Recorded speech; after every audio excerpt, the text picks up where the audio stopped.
To इरना instant education, आपके खुद के चैनल में आपका बहुत बहुत स्वागत है। और मैं अपने एस्पिरेंट्स का, अपने बच्चों का स्वागत करते हुए मैं इसमें कुछ इंपॉर्टेंट क्वेश्चंस शेयर करने जा रही हूँ जो बहुत बहुत इंपॉर्टेंट है। Those questions which are very important for your exams. Okay, so let's start with the first question. The first question is, choose the one which can be substituted for the given sentence or words.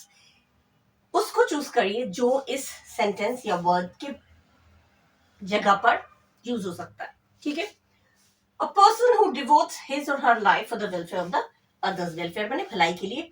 एक इंसान जो अपना पूरा जीवन समर्पित कर देता है या दूसरों के लिए अपना जीवन समर्पित कर देता है, दूसरों के लिए उपकार करता रहता है, उसको क्या बोलते हैं? ठीक है, चार ऑप्शंस है। नंबर 1, ए है altruist, B hermit, C volunteer and D martyr. Altruist मतलब ही परोपकारी। We know the meaning of the altruist. That means this is the correct option. Altruist वो होता है जो परोपकारी, दूसरों का उपकार करने वाला। Hermit क्यों नहीं है? Hermit माने सन्यासी। ठीक है, सन्यासी और उपकार करने वाला, these are different things. And volunteer माने स्वयं सेवक। Volunteer तो हो ही नहीं सकता, ये भी different है। And martyr मतलब शहीद, ये भी आपका different है, meaning से बिल्कुल different है। तो फर्स्ट ऑप्शन आपका हो गया करेक्ट। जो दूसरों के लिए सोचता है, दूसरों के लिए काम करता है, दूसरों को उपकार करता है, उसे एक शब्द में कहते हैं, one word we call them altruist, right? Now the second one is get the jitters.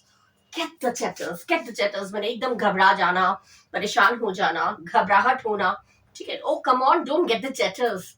हम लोग जब अपने डेली लाइफ में भी कभी कभी बोलते हैं, अगर बोलते नहीं है तो बोलिए, बहुत स्टाइलिश लगता है ये सब चीजें। अगर आप लोग if you use these types of words and phrases in your daily life, it will be very good, it will sound very nice, बहुत अच्छा लगेगा सुनने में।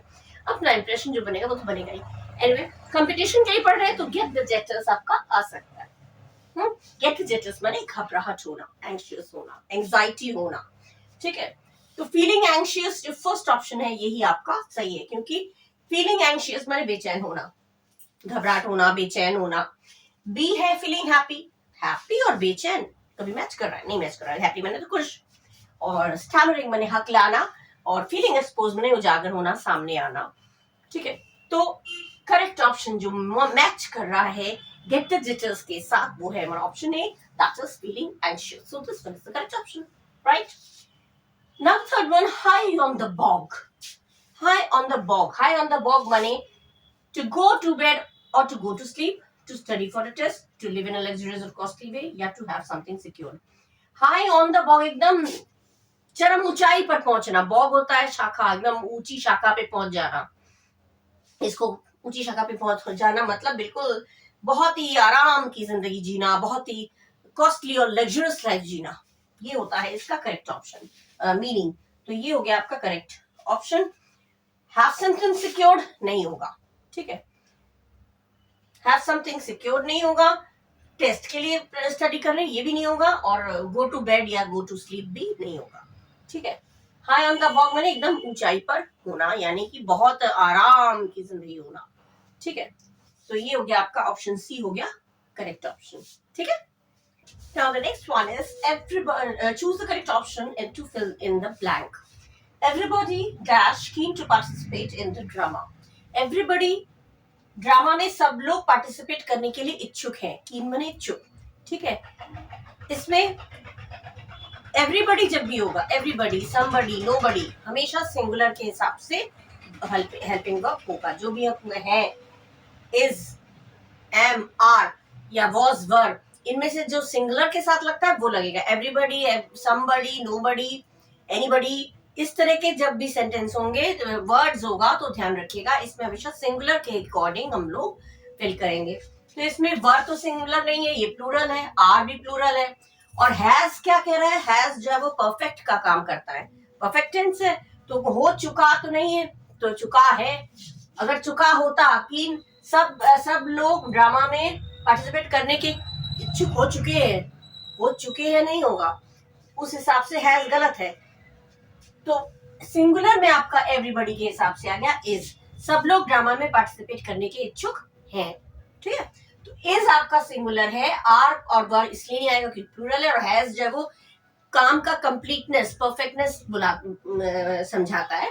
तो उस हिसाब से हो चुका है, नहीं होगा। पार्टिसिपेंट्स ड्रामा में पार्टिसिपेट करने के लिए इच्छुक हो चुके हैं, ये सेंस गलत दे रहा है, इसीलिए हैज नहीं आएगा। ठीक है, तो एवरीबॉडी के हिसाब से जब भी देखिएगा सिंगुलर वर्ब होना चाहिए। ठीक है, नेक्स्ट है only one of the boys not done the homework. One of the boys, लड़कों में से कोई एक। अब बॉयज को देख के आप प्लूरल नहीं करिएगा। ठीक है, वन ऑफ द बॉयज को देख के नहीं, लड़कों में से एक ने केवल होमवर्क नहीं किया, उन लड़कों में से केवल एक ने। तो एक की बात हो रही है, नहीं किया। सकता है, सका, ये तो होगा ही नहीं। होमवर्क नहीं कर सका, नहीं कर सकता, ये भी नहीं होगा। केवल उनमें से एक लड़के ने होमवर्क नहीं किया, ये सेंस दे रहा है। तो किया के हिसाब से हैज। हैव प्लूरल के साथ लगता है। अब बॉयज देख के आप हैव नहीं लगा दीजिएगा। अगर बॉयज दिया है, आपने जो बॉयज दिया है, तो उसके साथ प्लूरल हो जाएगा, हैव नहीं। मीनिंग है only one of the boys, उन लड़कों में से किसी एक ने होमवर्क नहीं किया। ठीक है, तो किसी एक की बात हो रही है, बॉयज की बात नहीं है, बॉयज में से किसी एक की बात हो रही है। उस हिसाब से हमारा एक की बात हो रही है तो सिंगुलर। ठीक है, ये तो प्लूरल में हम यूज करते हैं, हैव होगा ही नहीं। सका, सकता, ये नहीं होता। होमवर्क नहीं किया, उन लड़कों में से किसी एक ने होमवर्क नहीं किया, नहीं किया तो हैज हो गया, करेक्ट ऑप्शन, सिंपल। ठीक है, नेक्स्ट है the pleasant dash of the rain as it fell on the dust make me feel nostalgic. Nostalgic माने पुरानी बातें याद आना। ठीक है, तो प्लेजेंट रेन, जब बारिश ऑन द डस्ट माने जब मिट्टी पे, जब धूल पे जब बारिश की बूंदें पड़ती हैं तो एक सूंधी सूंधी सी खुशबू आती है। कहीं कहीं पे हर जगह परफ्यूम नहीं यूज होता, हर जगह इंसेंस यूज नहीं होता। इंसेंस होता है या परफ्यूम होता है, ये इंसेंस हो जाएगा। जैसे अगरबत्ती की खुशबू, वो इंसेंस। धूप बत्ती, अगरबत्ती, उसमें इंसेंस यूज होता है। बाम माने तो मरहम। बाम क्या करता है, बाम से हम लोग जब लगाते हैं, सर दर्द होता है, बाम लगाते हैं, तो बाम तो होगा ही नहीं। प्लेजेंट, बहुत अच्छी फीलिंग हो रही थी, अच्छी खुशबू आ रही थी। तो इत्र की खुशबू नहीं आती है, परफ्यूम भी नहीं होगा। इत्र की खुशबू, सेंट जो हम लगाते हैं परफ्यूम, उसमें आती है। तो परफ्यूम की खुशबू बारिश से नहीं होगा। ठीक है, बारिश से परफ्यूम की खुशबू थोड़ी आएगी। मरहम तो है ही नहीं। बारिश जब धूल पे, मिट्टी पे गिरती है तो उसके में हमें बाम का मतलब ही नहीं है। बाम जैसा लग रहा था, परफ्यूम जैसा लग रहा था, परफ्यूम भी नहीं होगा। इंसेंस भी नहीं होगा, क्योंकि इंसेंस यूज होता है अगरबत्ती के धूप के साथ, इसलिए इंसेंस स्टिक्स बोला ही जाता है। अगरबत्ती को इंसेंस स्टिक्स बोले ही जाते हैं। तो ये जो बारिश का धूल के ऊपर गिरना और गिरने से जो अच्छी सी खुशबू आती है, उसे कहते हैं एरोमा। ये हो गया आपका करेक्ट ऑप्शन। खाने की चीज में भी बहुत अच्छी खुशबू आ रही है, उसमें भी एरोमा। उसमें परफ्यूम नहीं यूज करते। खाने, बहुत अच्छा खाना बनता है, बहुत अच्छी खुशबू आ रही है, अच्छा लग रहा है, तो उसमें भी आप परफ्यूम या इंसेंस नहीं लगा सकते, उसमें एरोमा यूज होता है। अच्छी अच्छी सी, सोंधी सोंधी सी, बड़ी प्लेजेंट सेंस ऑफ जो फीलिंग आती है, जिससे बड़ा मन खुश हो जाता है, वो है एरोमा। ठीक है, अच्छे खाने की खुशबू सुन के बड़ा मन प्रसन्न हो जाता है, होता है। तो जैसे बारिश होती है, धूल पे गिरती है, तो बड़ी अच्छी सी खुशबू आती है। तो ये खुशबू हो गया आपका करेक्ट मीनिंग, करेक्ट ऑप्शन। ठीक है, सब मिलते जुलते हैं, लेकिन हर जगह कहीं पे कुछ वर्ड कहीं पे यूज होता है, कुछ वर्ड कहीं पे यूज होता है। उस हिसाब से मैंने बता दिया कहाँ कहाँ पे यूज होता है। ठीक है, नेक्स्ट है, ये बहुत इंपॉर्टेंट है, the students along with the teacher dash for winning the competition. जब भी अलोंग विद आएगा, along with, besides, as well as. ठीक है, अलोंग विद, बिसाइड्स या एज वेल एज, ये सब जब भी आते हैं तो इसमें हम जो पहला वाला सब्जेक्ट है, फर्स्ट सब्जेक्ट है, उसके अकॉर्डिंग हम लगाते हैं वर्ब। सब्जेक्ट वर्ब एग्रीमेंट में पढ़ा चुकी हूँ, उसमें अगर प्लेलिस्ट में जाके आप लोग पढ़ना चाहते हैं, डिटेल में पढ़ सकते हैं।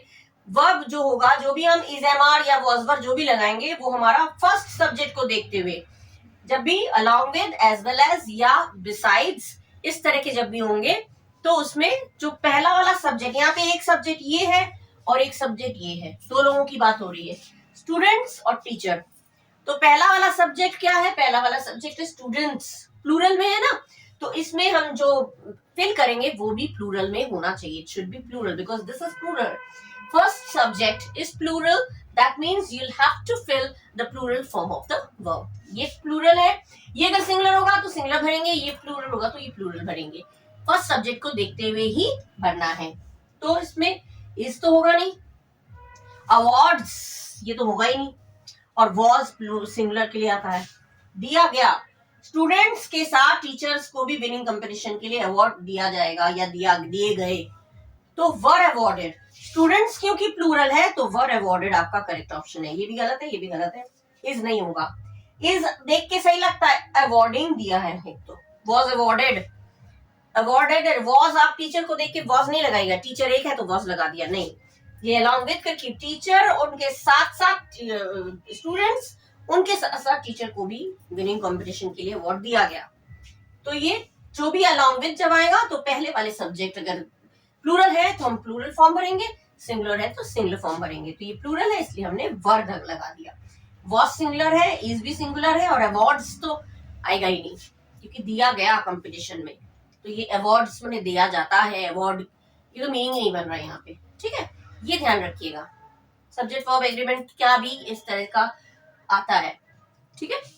Okay, now the next one is a factual written account of important or historical events in order of their occurrence. factual written account माने किसी वास्तविक घटना, कोई घटा और उसका लिखना. ठीक है, जो घटना घट गई है या कोई इतिहास घट चुका है उसका लेखा जोखा पूरा रखना. उसको जिस जैसे जैसे वो occur in order of the occurrence में जैसे जैसे वो घटित हुआ, जैसे जैसे घटा, इन ऑर्डर टू दैट, उस अकॉर्डिंगली उस सीरियल से चीजों को लिखना. ठीक है, उसे क्या कहते हैं, वन वर्ड में क्या बोलेंगे. जर्नल होता है पत्रिका, मतलब कोई बात अपनी मन की जो इमेजिनेशन, कोई आपने कुछ सफर किया या कुछ, जैसे डायरी लिखना, ये जर्नल जो है ज्यादातर डायरी एंट्री की तरह. जब डायरी लिखते हैं ना, आज मेरे साथ ये हुआ, मैंने ये देखा, मैंने वो देखा, पूरा डायरी लिखते हैं. बहुत लोगों की आदत होती है डायरी लिखना. पूरा दिन भर में मैंने ये किया, मैं यहाँ गया, मैंने इससे बात की, पूरी डायरी लिखते हैं. अपनी इमेजिनेशन जो है, अपनी कल्पना वो लिखते हैं, उसे कहते हैं जर्नल. ठीक है, तो जर्नल जो है ये नहीं हो सकता क्योंकि ये डायरी एंट्री और ये फैक्चुअल जो चीजें हैं, अकाउंट्स, वो अलग चीज हो गई. मैन्युस्क्रिप्ट माने हस्तलिपि माने हाथ से लिखी हुई कोई चीज. तो हाथ से लिखी हुई चीज और हिस्टोरिकल चीज, दोनों बात में अंतर है. तो ये भी नहीं होगा, जर्नल नहीं होगा, मैन्युस्क्रिप्ट नहीं होगा. रजिस्टर करना तो बिल्कुल ही नहीं होगा. रजिस्टर माने किसी चीज की पंजीकरण करना. ठीक है, पंजीकरण करना, रजिस्टर करना, रजिस्टर अलग चीज हो जाता है. जैसे शादी की रजिस्ट्री करा दिया, ये किसी चीज का रजिस्ट्री कराया, मकान का रजिस्टर कराया. तो रजिस्टर कराना और इतिहास दो डिफरेंट थिंग्स है. तो क्रॉनिकल आपका हो गया करेक्ट ऑप्शन, क्योंकि क्रॉनिकल माने होता है पूरा वृत्तांत. बोलते हैं पूरी वृत्तांत से मत बताओ मुझे शॉर्टकट में बताओ. पूरा वृत्तांत लेके बैठ गया, वो एक चीज पूछा, पूरा वृत्तांत माने पूरा इतिहास, पूरी हिस्ट्री लेके बैठ गया. तो क्रॉनिकल होता है हिस्ट्री या फिर वृत्तांत या इतिहास, जो भी करें, पूरा इतिहास. तो factual written account of important और हिस्टोरिकल इवेंट्स, ऐतिहासिक घटनाएं जो होती हैं वो लिखी हुई होती हैं, तो उसको बोलते हैं क्रॉनिकल. ठीक है, जर्नल भी नहीं होगा, मैन्युस्क्रिप्ट नहीं होगा, रजिस्टर नहीं होगा. क्लियर. नेक्स्ट है one who tells what will happen in future. भविष्य में क्या होने वाला है ये जो बताता है उसको क्या बोलते हैं. उसको क्या बोलते हैं, पॉलीएंड्री. पॉलीएंड्री नहीं होगा क्योंकि बहुत सारे पति जिसके होते हैं उसको कहते हैं पॉलीएंड्री. बहुत सारे बहुपतित्व, बहुत सारे पति होना, उसको कहते हैं पॉलीएंड्री. तो ये तो बिल्कुल ही मैच नहीं कर रहा है. पामिस्ट्री नहीं होगा. पामिस्ट्री उसको बोलते हैं, उस साइंस को बोलते हैं जो पाम माने हथेली, हस्त रेखा देखने की, हस्त रेखा शास्त्र हिंदी में बोले तो, हाथ की रेखाओं की जो स्टडी करता है उसे पामिस्ट्री, हाथ रेखाओं का जो शास्त्र है उसे कहते हैं पामिस्ट्री. मैंने पामिस्ट्री की स्टडी किया है. तो पामिस्ट्री हाथ की रेखाओं की जो स्टडी है, जो साइंस है, जो पढ़ते हैं इसको, वो होता है पामिस्ट्री. तो पामिस्ट्री और फ्यूचर बताने वाला दोनों अलग चीज है. ठीक है, पामिस्ट्री हाथ की रेखा पढ़ने वाला शास्त्र, हस्त रेखा शास्त्र. ठीक है, ये एक पर्टिकुलर सब्जेक्ट है जिस पर हम लोग पढ़ते हैं. तो ये फ्यूचर बताने वाला नहीं है। ठीक है, मैंने पामिस्ट्री पढ़ी, पामिस्ट्री बुक होता है जिसमें पामिस्ट्री बुक उसमें मैंने पढ़ा, वो अलग चीज हो जाती है। और पॉलीगैमी मैंने बहुविवाह, बहुत सारे जो विवाह करता है उससे पॉलीगैमी बोलते हैं।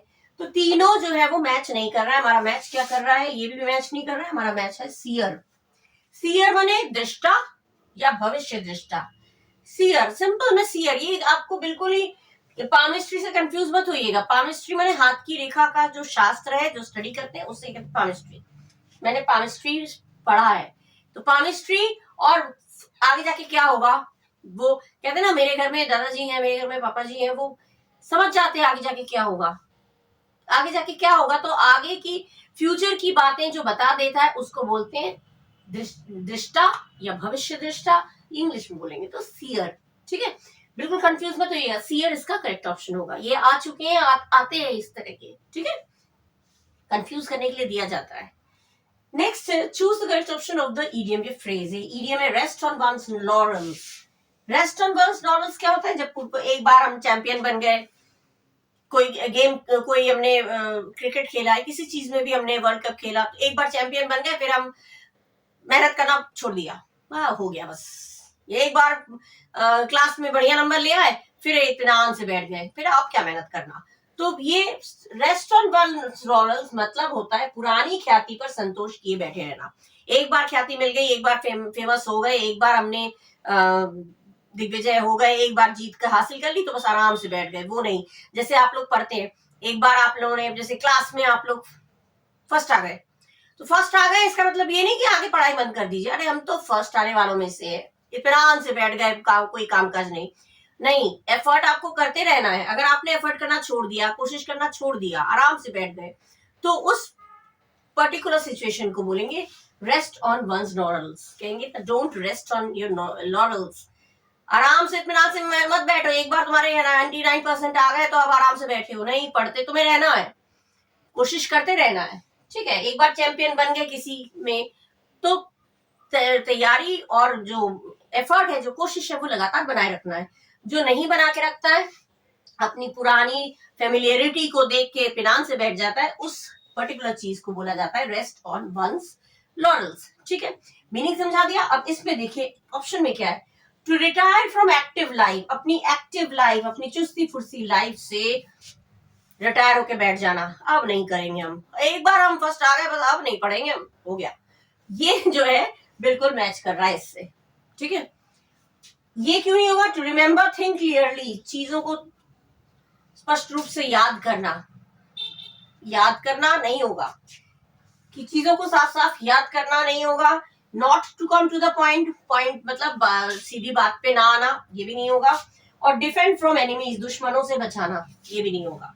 ठीक है, बिल्कुल मैच नहीं कर रहा है, दुश्मनों से बचाना, पॉइंट पे मत ना आना, सीधी बात पे ना आना, और किसी चीज को पूरा साफ साफ याद करना, वो भी नहीं होगा। मैंने क्लियरली मुझे याद है, कहते हैं मुझे बिल्कुल साफ याद है, क्लियरली याद है, तो ये भी नहीं होगा, ये मैच ही नहीं कर रहा है। मैच कर रहा है retire from active life, active चुस्ती फुर्ती वाले जीवन से रिटायर होके बैठ गए, इत्मीनान से अब नहीं करना है। तो ये जो है इसके साथ करेक्ट मैच है। ठीक है, now this one is choose the appropriate narration form. Appropriate narration form मतलब एक डायरेक्ट स्पीच दे रखा है, उसका करेक्ट इनडायरेक्ट कौन सा होगा। डायरेक्ट स्पीच है, what a wonderful time we had there, she exclaimed. ठीक है, तो हैड चेंज नहीं होगा, हैज अब दिया है तो हैड हो जाता है, हैज अब दिया होता है तो हैड हो जाता है, लेकिन हैड दिया है तो उसको हैज अब में चेंज नहीं करना है, हैड वैसा ही रहेगा। ठीक है, एक ये हो गया। और वी दिया है, सब्जेक्ट प्लूरल में है, तो जो यहाँ पे वी मतलब हम लोग, और जब यहाँ पे जब हम लोग की जगह वे लोग, वी का चेंज हो जाता है दे में। ठीक है, ये दोनों चीजें में देखना है। फर्स्ट में क्या है, she explained she has, had का हैज नहीं होगा, हैज ये भी हैव प्रेजेंट कर दिया, ये तो हैड है ना, हैड आपका पास्ट है, पास्ट परफेक्ट, तो पास्ट परफेक्ट को प्रेजेंट में नहीं करना है, प्रेजेंट में हैज आता है, हैड आता है, तो दो तो हमारे पहली गलत हो गई, ये गलत है और ये भी गलत है, तो कट हो गया। अब रह गए दो, शी हैड, दे हैड। अब शी हैड गलत है, मतलब ये भी गलत है। वी बोल रही है ना यहाँ पे, वी वी के हिसाब से शी होगा कि दे होगा? वी माने हम और शी माने वो, तो वे ये हो गया प्लूरल, ये हो गया सिंगुलर। तो हम लोग मतलब वे लोग, शी वी के हिसाब से होगा दे। हम लोग बहुत अच्छा टाइम वहां बीता। We had what a wonderful time we had there, कितना अच्छा शानदार समय हम लोगों का वहां हुआ। हम लोगों का हुआ तो उन लोगों का हुआ। शी नहीं आएगा, सिंगुलर नहीं आएगा। जब यहाँ प्लूरल है तो ये प्लूरल आना चाहिए। ये दोनों तो प्रेजेंट में हो गए, इसलिए हमने कट कर दिया पहले ही, क्योंकि पास्ट का प्रेजेंट नहीं होता है। और यहाँ पे शी कर दिया, जब वी हो प्लूरल है तो प्लूरल आना चाहिए उस सेंस से। ये वाला आपका करेक्ट ऑप्शन है। ठीक है, जो चीजें देख के आपको करेक्ट ऑप्शन लगाना है वो मैं बताती जा रही हूँ माइन्यूटली। एक छोटी छोटी चीजें हैं वो ध्यान रखिएगा। ठीक है, प्रेजेंट का पास्ट होता है लेकिन पास्ट का प्रेजेंट नहीं होता। ठीक है, हैज हैव दिया होगा तो हैड हो जाएगा, लेकिन हैड पहले से ही दिया है तो उसको हैज हैव में चेंज नहीं करना है। ठीक है, और इसमें चेंज हो गया तो ये गलत हो गया। Next is select the related letter from the given alternatives. अच्छा, जो अल्टरनेटिव दिया टाइम, माने टाइम के साथ दिया है क्रोनोफोबिया, तो फायर के साथ क्या होगा? जब टाइम निकलता जाता है तो लोगों को जो डर होता है, समय निकला जा रहा है, काम नहीं हुआ, समय निकला जा रहा है, तो उस चीज को बोलते हैं क्रोनोफोबिया। जब टाइम की जो फियर होता है, टाइम, फियर ऑफ टाइम, समय निकला जा रहा है, समय की जो डर जो होता है लोगों में, उसे कहते हैं क्रोनोफोबिया। क्रोनोफोबिया। तो फायर से जो डरता है उसको क्या बोलेंगे? Fear of fire. तो पायरोफोबिया माने फियर ऑफ फायर। ये हो गया आपका करेक्ट ऑप्शन। टाइम से जो डरता है क्रोनोफोबिया, टाइम निकलता जा रहा है, टाइम हो नहीं पा रहा है, तो टाइम टाइम टाइम, समय के लिए जो परेशान रहता है, एकदम डर रहता है, डरा हुआ रहता है, उसे कहते हैं क्रोनोफोबिया। तो उसी अकॉर्डिंगली हमें फायर से जो डरता है उसका हमें देखना है। फायर से डरने वाले को बोलते हैं, डरने की जो वन वर्ड है वो हो गया पायरोफोबिया। ठीक है, तो ये करेक्ट ऑप्शन हो गया। हेलीफोबिया क्यों नहीं होगा? क्योंकि हेलीफोबिया होता है फियर ऑफ सन, सूरज से या किसी भी तेज रोशनी से। फियर ऑफ सन और एनी ब्राइट लाइट, कोई तेज रोशनी हो, सूरज की रोशनी हो, उससे जो डरता है उसे कहते हैं हेलीफोबिया। तो हेलीफोबिया नहीं होगा, यहाँ पे फायर की बात हो रही है, सन की बात नहीं हो रही है। पैथोफोबिया, मॉर्बिड फियर ऑफ डिजीज, माने ऐसा disease, morbid fear of disease, जिस ऐसा डिजीज जिसका इलाज ना हो, जिसका ऐसी बीमारी जिसका मरना तय है, डेथ तय है। मतलब कुछ कुछ बीमारियां होती है जिसमें डेथ होना तय ही होता है। डेथ तो सबकी होती है, लेकिन कुछ डिजीजेस ऐसे होते हैं जिसमें ऐसा डिजीज जो बहुत ही खतरनाक डिजीज, तो ये उस चीज का फियर जिसको होता है उसे कहते हैं पैथोफोबिया। ठीक है, तो ये भी नहीं होगा, पैथोफोबिया भी नहीं है और ये भी नहीं है। एलुरोफोबिया, एलुरोफोबिया में ELU लगा है, कभी कभी ALLU भी लगा होता है, ये ध्यान रखिएगा। ALLU भी हो सकता है, एलिरोफोबिया। ये भी हो सकता है, ये भी हो सकता है। आप गलत मैंने कंफ्यूज मत होइएगा, डोंट गेट कंफ्यूज्ड। एलोरोफोबिया ये भी हो सकता है, एलोरोफोबिया ये भी हो सकता है। दोनों का मतलब है फियर ऑफ कैट्स। बिल्ली ने छू दिया तो डर गए, या बिल्ली की आवाज सुन ली तो डर गए। फियर ऑफ कैट्स, बिल्लियों से डर जिसको होता है उसे कहते हैं एलोरोफोबिया। तो बिल्ली का फायर का यहाँ मैच नहीं हो रहा है, तो ये करेक्ट ऑप्शन नहीं है। ये भी इनकरेक्ट, ये भी इनकरेक्ट, ये भी इनकरेक्ट। ठीक है, करेक्ट आपका ये हो गया, simple. Now the next one is select the option that is opposite to meaning of the underlined word. जो अंडरलाइन किया हुआ वर्ड है उसका ऑपोजिट मीनिंग मतलब एंटोनिम हमें सेलेक्ट करना है। I'm not gullible enough to believe something that's outrageous. मतलब gullible मतलब क्या होता है? मैं इतना भी भोला नहीं हूँ जितना कि gullible माने भोला भाला, भोला भाला, सीधा साधा, जो हर किसी की बात पर बहुत आसानी से बिलीव कर लेता है, विश्वास कर लेता है। सीधा साधा, बहुत भोला भाला है, उसे कुछ भी बोल दो वो समझ जाता है, वो बिलीव कर लेता है, वो विश्वास कर लेता है। तो भोला भाला, सीधा साधा, उसको कहते हैं गलिबल। ठीक है, अब एंटोनिम जो है वो अपोजिट होना चाहिए मीनिंग में। पहला है आपको ऑनेस्ट, इसकी मीनिंग मैंने नहीं लिखा क्योंकि बहुत इजी। ऑनेस्ट माने ईमानदार, भोला भाला का उल्टा ईमानदार मैच कर रहा है? नहीं। सस्पिशियस, शक्की, हाँ सस्पिशियस माने शक्की, ये गलत है। सस्पिशियस, भोला भाला जो सब हर किसी पे विश्वास कर लेता है, और सस्पिशियस जो सब पे शक करता है, आसानी से किसी पे विश्वास नहीं करता है। जो सस्पिशियस होता है, शक्की होता है। ट्रस्टफुल क्यों नहीं होगा? जो विश्वास भोला भाला भी विश्वास कर लेता है, ट्रस्टफुल मतलब भी जो ट्रस्ट कर लेता है, हर चीज पे विश्वास कर लेता है, तो ये तो सिनोनिम हो गया। और कॉन्फिडेंट भी नहीं हो, कॉन्फिडेंट माने दृढ़ निश्चित, एकदम मैं कॉन्फिडेंट हूं, मैं दृढ़ निश्चित हूँ। भोला भाला का उल्टा दृढ़ निश्चित नहीं होगा, भोला भाला का अपोजिट दृढ़ निश्चित नहीं होगा, विश्वास से भरा नहीं होगा, ईमानदार भी नहीं होगा, होगा कौन सा, शक। भोला वाला हर चीज पे शक, हर चीज को आसानी से बिलीव कर लेता है, और सस्पिशियस शक करता है, हर चीज पर आसानी से बिलीव नहीं करता है, शक होता है उसे हर चीज पर। अच्छा ऐसा बोला तो क्यों बोला, भोला वाला कुछ नहीं सोचता, वो बिलीव कर लेता है।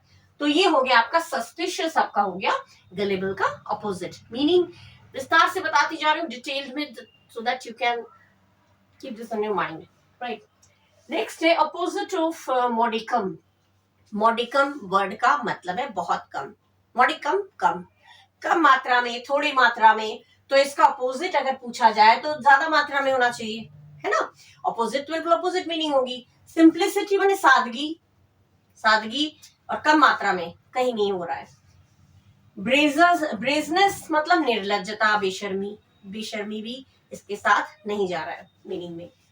इमोडेस्टी माने निर्लज्जता, निर्लज्जता, इमोडेस्टी, मोडेस्ट माने बहुत ही अच्छा, शरीफ, और इमोडेस्ट सॉरी इमोडेस्ट हो गया निर्लज्जता, बेशर्म, बेशर्मी, ठीक है।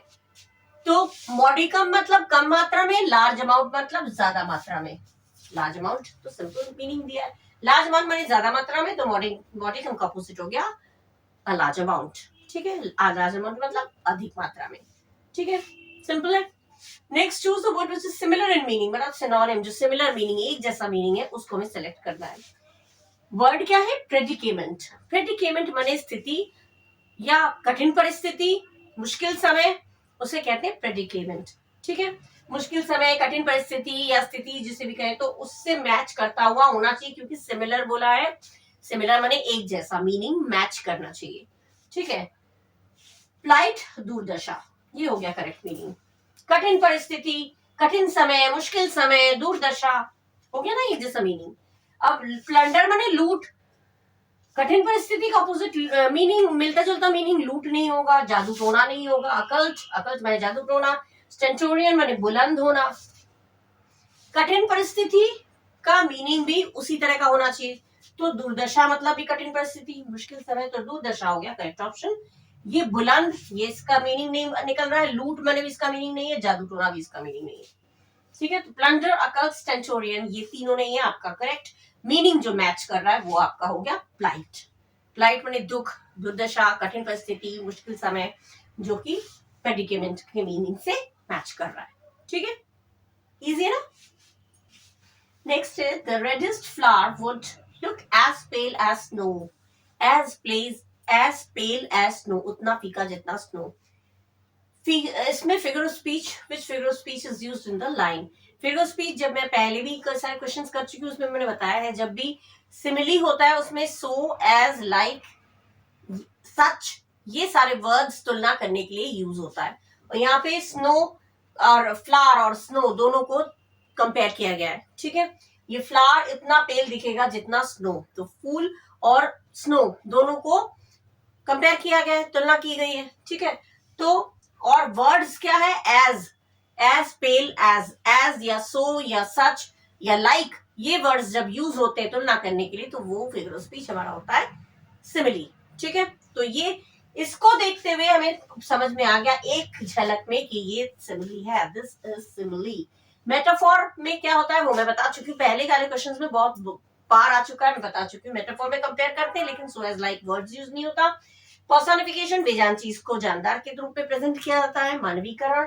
और एलिट्रेशन, एक ही साउंड बार बार रिपीट होता है, जैसे वेस्ट विंड, व करके आया, जो शुरुआती साउंड रिपीट होता है, तो एलिट्रेशन, ठीक है।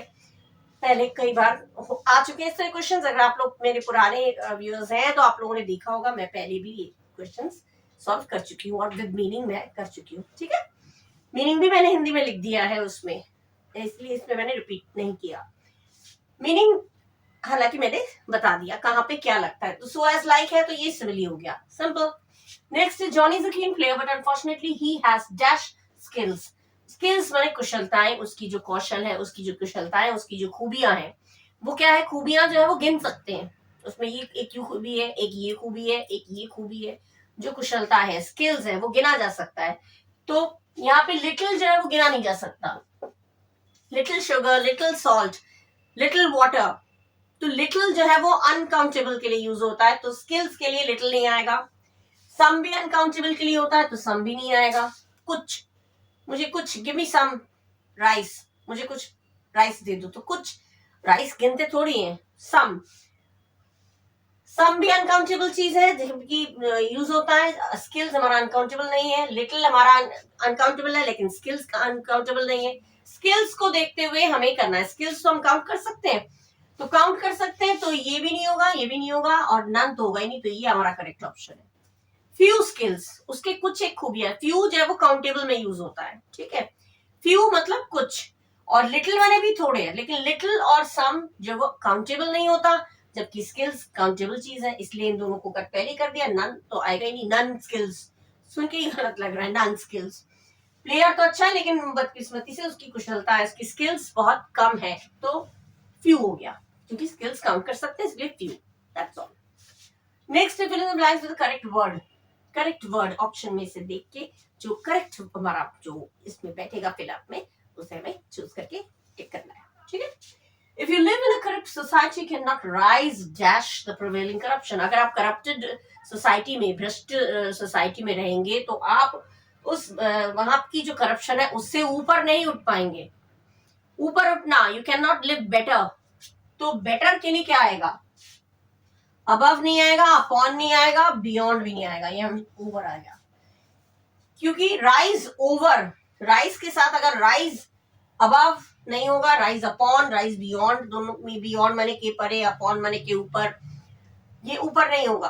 अबव होगा, ये ओवर होगा, मतलब उस ओवर का अगर राइज ओवर मतलब हो गया, राइज के साथ अगर ओवर यूज हुआ मतलब और बेटर पोजीशन में, ठीक है।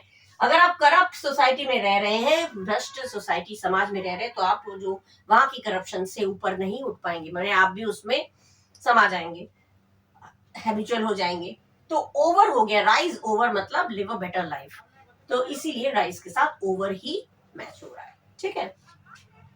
नेक्स्ट है the song in the play can not be deleted. Song, ये इस नाटक में सॉन्ग को, इस गाने को डिलीट नहीं किया जा सकता, क्योंकि ये स्टोरी में क्या है? डैश है। स्टोरी में हस्तक्षेप कर रहा है? नहीं। स्टोरी में जन्मजात है? नहीं। एग्जैक्टिंग मांग है, स्टोरी की मांग है? नहीं। स्टोरी की मांग फिर भी होता है, लेकिन इंटीग्रल जो है अभिन्न अंग है, इसको हम डिलीट नहीं कर पाएंगे, इसको हम हटा नहीं पाएंगे, इस गाने को हम नाटक से हटा नहीं पाएंगे। प्ले बने नाटक और सॉन्ग बने गाना, तो नाटक को हम इस नाटक से गाने को डिलीट नहीं कर सकते, क्योंकि अभिन्न अंग है, बिल्कुल इसको भिन्न नहीं किया जा सकता, ये बहुत ही जरूरी है।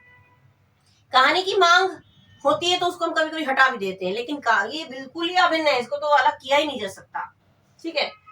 तो इंटरवेंट बने हस्तक्षेप करना, इनेट बने जन्मजात, एग्जैक्टिंग बने मांग, इंटीग्रल हो गया अभिन्न, क्योंकि ये अभिन्न अंग है, इसको भिन्न कर नहीं सकते, इसको डिलीट नहीं किया जा सकता, इसीलिए एप्रोप्रिएट जो वर्ड यहाँ पे फिल होगा वो होगा इंटीग्रल, ठीक है। जिसको टुकड़े नहीं किया जा सकते, तो वो हट ही नहीं सकता, ठीक है।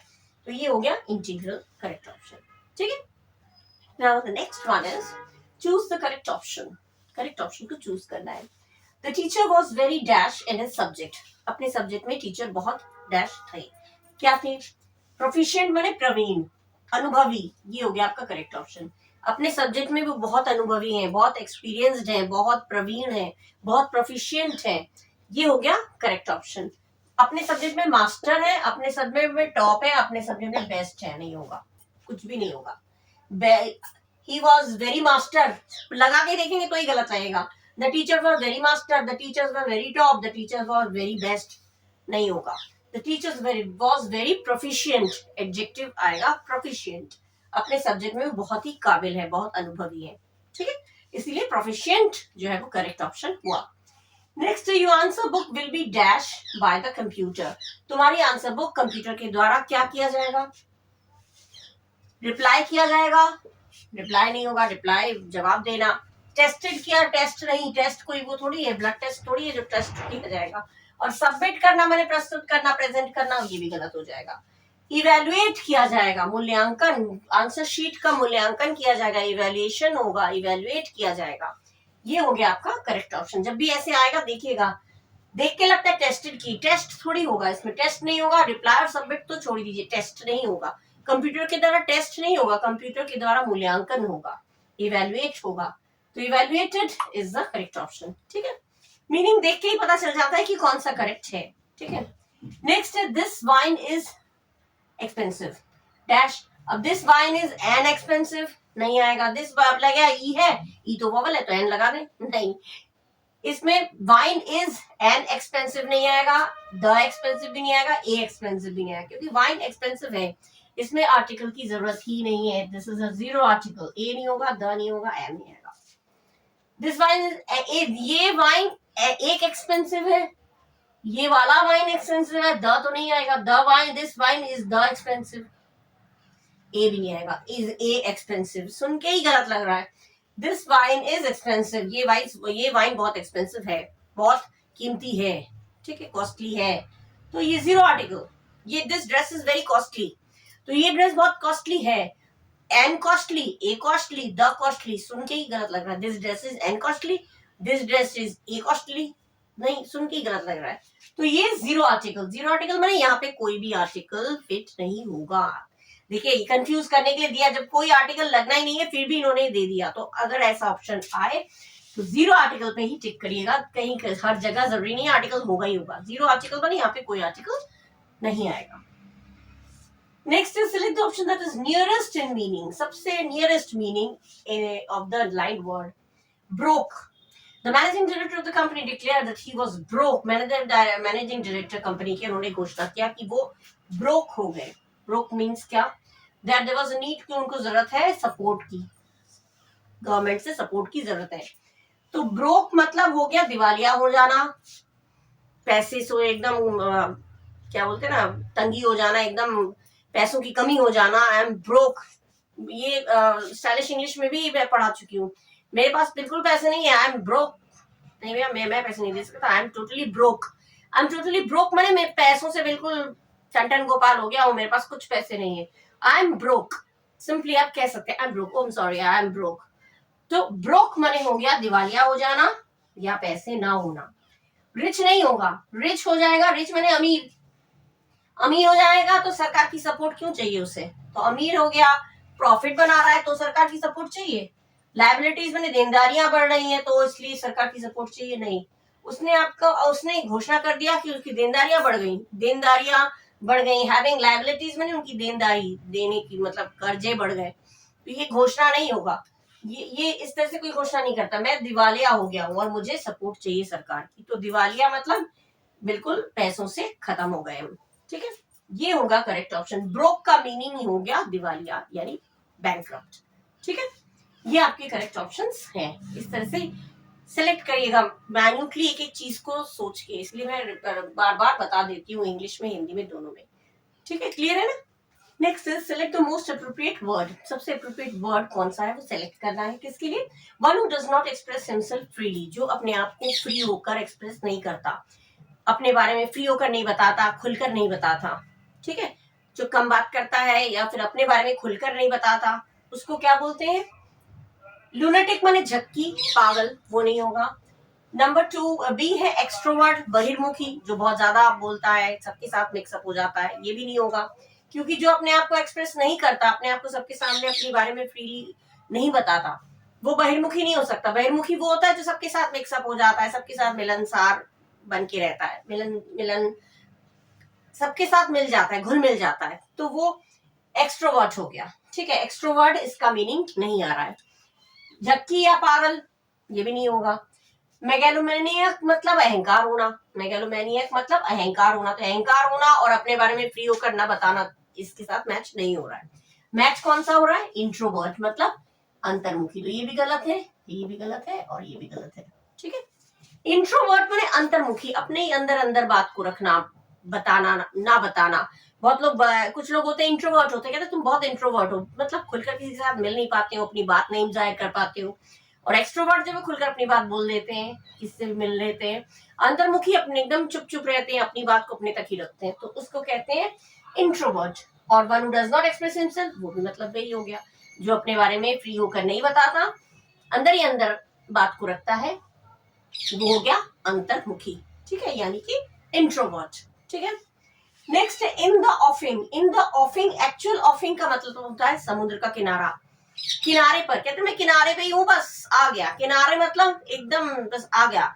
समुद्र के बीचों बीच मतलब अभी बहुत टाइम है, और समुद्र के किनारे मतलब एकदम बस किनारे पे ही हूँ, आ गया, बस हो गया काम, बहुत जल्द हो जाने वाला। समुद्र किनारा या जल्द ही हो जाने वाला, तो जल्द ही हो जाएगा बस। तो क्या होगा, इन डेंजर, खतरे में होना, ये नहीं होगा। साइड बाय साइड भी नहीं होगा, बगल बगल में। और वरीसम माने चिंता से भरा। किनारे पे होना, बस किनारे तक पहुंच ही गया हूं, मतलब हो गया अपीयर सून, बहुत जल्द होना। अपीयर सून, बस होने ही वाला है। कहते हैं ना किनारे, बस किनारे पर पहुंच गया, बस मैं एकदम किनारे, मतलब मैं एकदम हो ही गया, बिल्कुल खत्म, बस आ ही रहा हूं बस।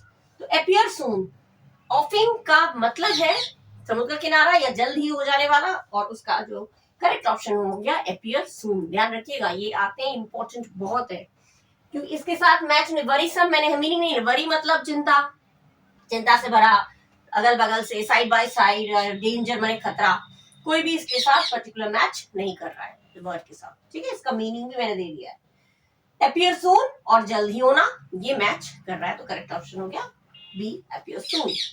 नेक्स्ट है चूज द करेक्ट नरेशन। अब इसमें Praveen said to her, Praveen ने उससे कहा how do you feel now. ये आप डायरेक्ट स्पीच में, इसको इनडायरेक्ट में बनाना है। इनडायरेक्ट में मतलब नाउ का हो जाता है देन, और क्योंकि एफर्मेटिव सेंटेंस है, नेगेटिव है नहीं, नॉट नहीं दिया है, तो इसमें हो जाएगा वर्ब का फील का हो जाएगा फेल्ट, ठीक है। How do you feel now, तो फील का हो जाएगा फेल्ट, और नाउ का हो जाएगा देन, ठीक है। इसमें क्या है, प्रवीण आस्क्ड, आस्क्स तो होगा ही नहीं, प्रेजेंट में कर दिया, ये इसमें चेंजेस नहीं होते हैं।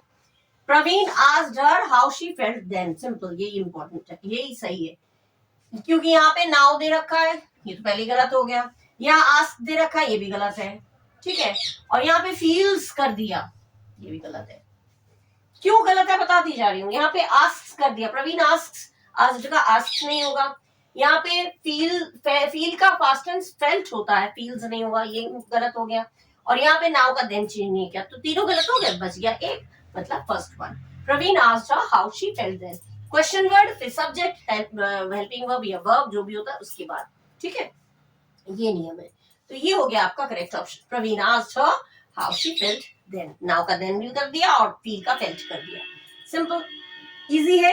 इस तरह से मैं एक्सप्लेन करती जा रही हूँ। डायरेक्ट इनडायरेक्ट भी मैं पढ़ा चुकी हूँ, अगर आप लोग को डायरेक्ट इनडायरेक्ट डिटेल में पढ़ना है तो प्लेलिस्ट में जाके आप देख सकते हैं, उसमें डायरेक्ट इनडायरेक्ट में एक्सप्लेन कर चुकी हूँ। सब्जेक्ट वर्ब एग्रीमेंट भी पढ़ा चुकी हूँ, बहुत सारे एरर्स किस तरह से आते हैं इनमें, सब्जेक्ट वर्ब एग्रीमेंट में, डायरेक्ट इनडायरेक्ट में, एक्टिव पैसिव में, सब कुछ मैं डिटेल में एक्सप्लेन कर चुकी हूँ मेरे और सारे वीडियोस में, आप लोग जाके देखिएगा। ये भी मैंने कर दिया, ये भी स्टेनो के लिए खास तौर पर मैंने बनाया है। वैसे ग्रामर तो सबके लिए इम्पोर्टेंट है, ये चीजें जो है वो सब जगह ही एक जैसी आती है। तो इतना मैं यहाँ पे अभी वीडियो किया, यहाँ पे मैं अपना वीडियो एंड कर रही हूँ, और अगले वीडियो में कुछ और चीजें मैं लाके आपके सामने आऊंगी, और आप लोगों को आई होप अच्छा लगा होगा। आप लोगों का साथ, आप लोगों का सपोर्ट मुझे चाहिए, और आपकी वजह से ही हमारा ये चैनल है, ठीक है, हमारा चैनल है, आप लोगों का, हमारा खुद सबका चैनल है। तो अगर अच्छा लगा हो तो सब्सक्राइब करिएगा, लाइक करिएगा, कमेंट करिएगा, खूब पढ़िएगा, खूब शेयर करिएगा, और बेल आइकन प्रेस करना मत भूलिएगा, जिससे कि अपकमिंग वीडियोस के नोटिफिकेशंस आप तक पहुंचे, ठीक है। So till the next video, bye bye, thank you.